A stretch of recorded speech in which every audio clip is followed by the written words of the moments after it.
Hi, I'm your host Vasco Duarte. Welcome to the Scrum Master Toolbox podcast, where we share tips and tricks from Scrum Masters around the world. Every day, we bring you inspiring answers to important questions that all Scrum Masters face day after day. Hello, everybody. Welcome to our Leading Change, our Wednesday episode this week with Patty Aluskewicz. Hey, Patty, welcome back. Thank you for having me. Happy Wednesday. Absolutely. Happy Wednesday, everybody. So Wednesday is, of course, Leading Change or Change Leadership episode here on the podcast. We want to explore one of those processes. I mean, there's so many of them, right? Processes of change, whether it's team or organization, or even sometimes individual. Walk us through one of those processes. And as you go through the steps as it happened, highlight for us the tools, the tips, the tricks, and the techniques you learned back then that you still apply today. Yes.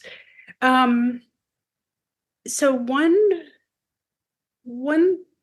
story that I would say is a real powerful one for me is maybe a later story in my Agile career, because I had accumulated all of these experiences and knowledge to share this tool and technique.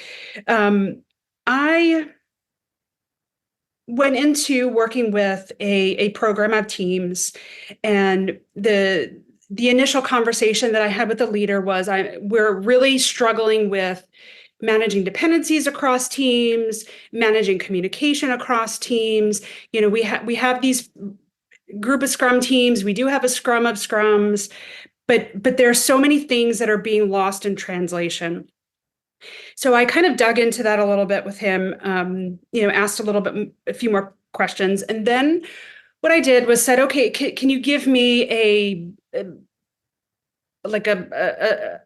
grouping of people that I should talk to so I can get their perspective on this issue?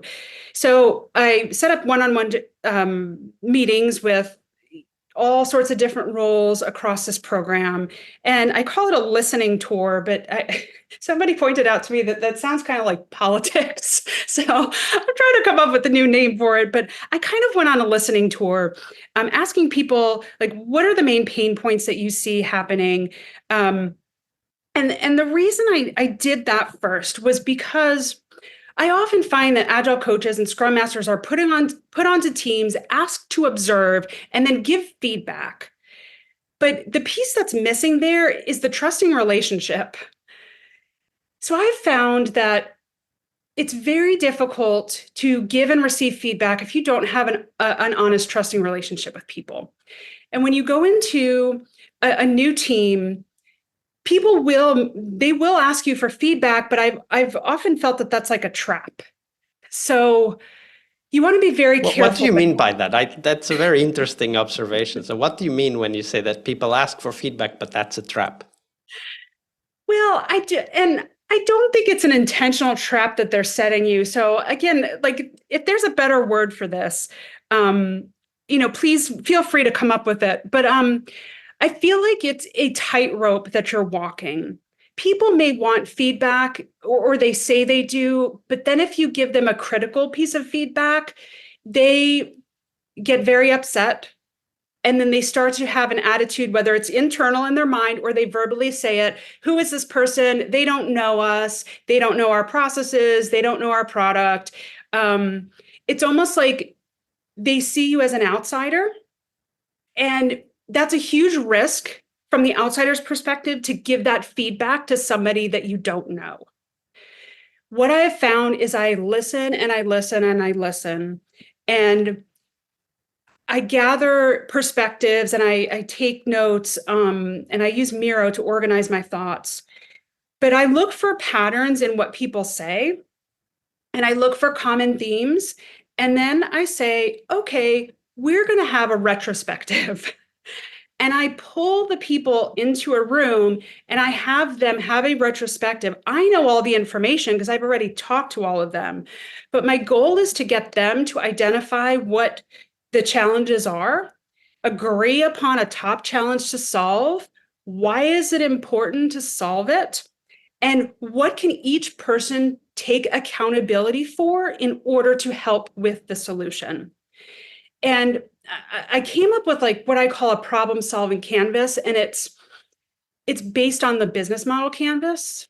But my goal is to help people see other people's perspectives, because at the end of the day, I found the teams are focused on executing the work and doing the tasks, and they really don't take the time to stop to listen to each other and understand what they quote unquote do all day, or empathize with the position that they are in.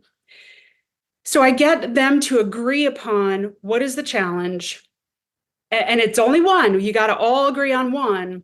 And why is it so important? What are the roadblocks that you see in place that are going to prevent you from executing on your solution? And what is everybody going to do? And when are we going to meet again to check up on the situation?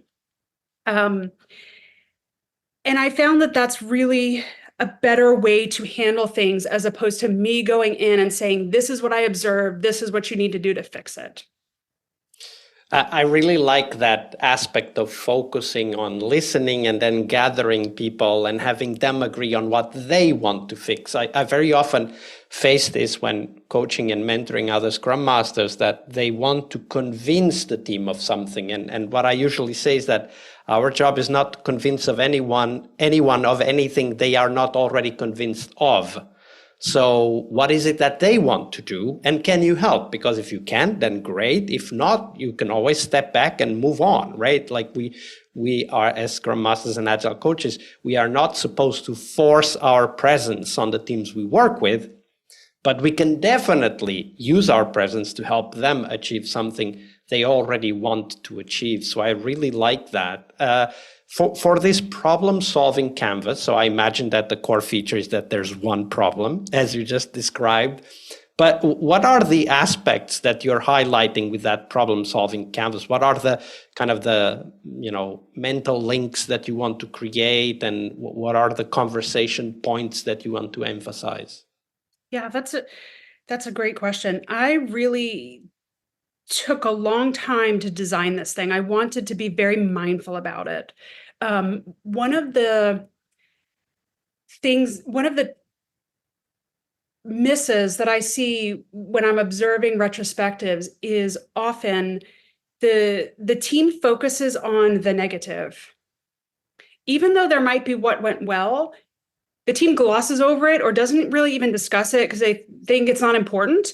And then they quickly go into complaining and maybe problem solving, right? And we don't even get to an action item. What I do is I make sure that we discuss in very great detail what is going well, because I want to make sure we start off this problem solving canvas on a positive tone, that it doesn't turn into a complaint session. I want everybody to verbalize, this is what we are doing really well. Hope is not all lost, right? We are successful in these aspects. But then the key is having them, and with the canvas, there's different boxes. The first box is what does every single person think is the top problem that the program is facing or the portfolio is facing. And what I notice is everybody ends up putting something very different. So there's not agreement. So again, when I go in and I interview people and they're like, we just need somebody, we know what's wrong, we know what we need to do, we need somebody to tell us what to do. And this highlights the fact that you all are not on the same page about what's going wrong. Or at least, even if they were on the same page, they don't have a shared view of how to solve it, and they want somebody from the outside to tell us so that they don't have to argue, right? Yes. So what I do next is I say, okay, and I just do one discussion so let's just focus on that first box, right? I say, okay, now we're going to discuss this first box. What is the top problem that everybody identifies? I say, you know what you wrote. I want you to choose a sticky note you didn't write and talk about what you think that person meant and why that person said that was the top problem. So then they have to put themselves in another person's shoes. Like, okay, this wasn't the Scrum Master that wrote this. This was maybe the product owner. what's he dealing with or what's she dealing with on a daily basis that made her write this or him write this? And then I say, okay, product owner, is that what you meant by that sticky note? Can you clarify? Can you give it context? So you're trying to build a shared understanding through helping in a very clear exercise through helping people think through the other's answers.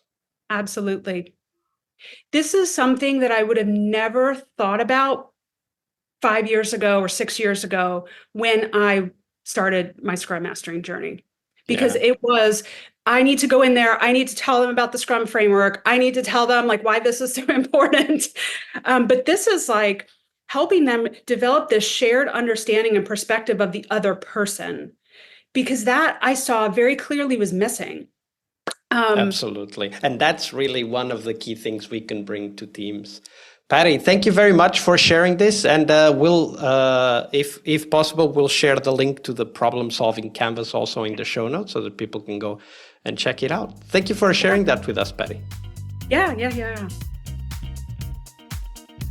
Leading change is one of the core skills we must acquire, but it is only one of the steps towards our success as Scrum Masters.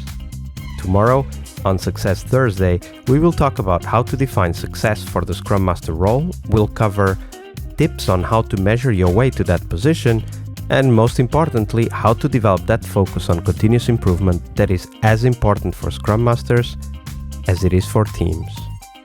See you tomorrow. We really hope you liked our show. And if you did, why not rate this podcast on Stitcher or iTunes?